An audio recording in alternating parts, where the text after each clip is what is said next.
So a little pond update. I figure I'd do something on this being I'm out here. I just did a weather share and I talked a little bit about it, but I tend to digress and go off into other things. But it looks like some of my fish had died because of the sudden temperature change that came in very rapidly. It went from roughly 65-70 degrees one day, and then it just dropped down into the single digits for a couple of days, and that was very, very dramatic. It's very hard for aquatic life to actually survive in that kind of stuff, so it will kill off a lot of the fish and plant life in here. So it's an unfortunate thing, but my main concern is to see how the aquatic life and the pond and everything itself will recover from these type of situations. So if you're doing a natural pond or something like this, or a watering hole, like is really what this would be called, you would probably want to know how it's going to withstand these temperature changes in your environment and everything. So I'm kind of vlogging this a little bit just to keep track of what's actually going to survive and how the fish and the natural wildlife here can survive in something like this. But as far as what I can tell, it looks like not everything died, but a few fish did die. It could be due to a lack of food because I don't feed these fish. I let them live off of whatever is natural in the environment, so it might have something to do with it. It also might have something to do with the fact that this pond flooded just recently. We got like a heavy rain, like about an inch or something of rain. And when we get those heavy kind of rains, a lot of times what happens is the water, it comes in underneath those blocks. Even though I got blocks like blocking the water from coming in here, it just comes up from under the ground because this is like the bottom part of a hill or the lower part of a hill. So all that water comes down and it just kind of comes through the ground. It just travels underneath the ground just as much as it does on the surface, and eventually when it hits something like this, it surfaces and then comes inside the pond and floods the pond out and fills it with mud. And that's one of the learning things you go through when you live on a hill.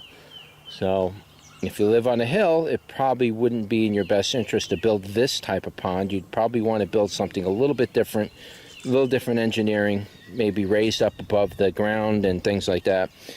But yeah, so that happened as well. I mean, you can see down here it's kind of like murky and muddy-ish kind of, which I'll clean out once the weather warms up eventually.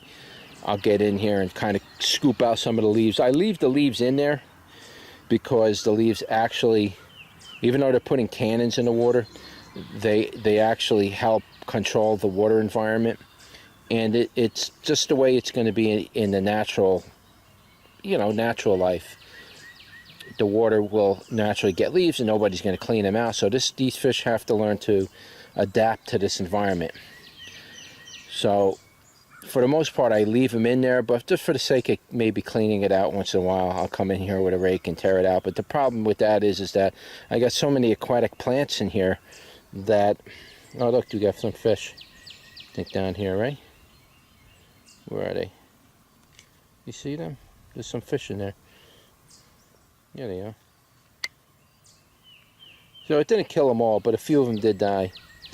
But yeah, the aquatic plants are all growing in between those leaves. Their roots are in there, and eventually those leaves will break down and become a sub-aquatic type soil, or I don't know what you want to call it, compost underneath. The plants will actually consume those leaves and turn it back into plant matter, like, their stems and leaves and everything that grow. You can see like the willow branches I stuck in there, they're all poking up in between the leaves and growing healthily like it's natural environment for it.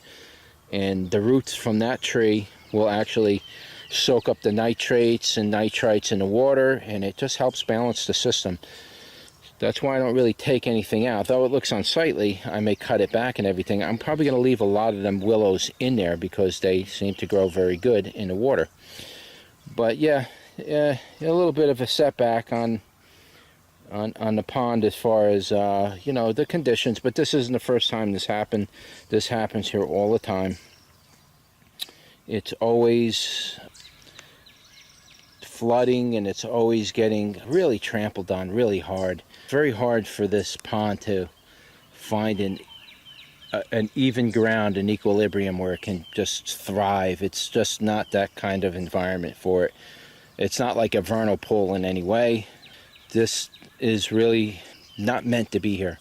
This is really outside of its realm. It's not. So, but we're going to try to make it find its way, so we'll see what happens. And yeah, just showing you what it looks like. It's going to be spring soon, and most of the stuff around the pond, these little plants and things I got growing, they'll be coming up soon in next couple of months. They'll get nice and green. And like I say, I'm not going to cut much back. I'm going to pretty much leave it and just let it grow itself nice and wild. I might clean it up a little bit, but we'll leave it wild, let it go. And just showing you around what it looks like now, and then we'll take a look at it in spring when everything starts getting green, and you can see the difference of what it looks like in spring. Also got some, this is a I forgot what this is called. It's a weeping something.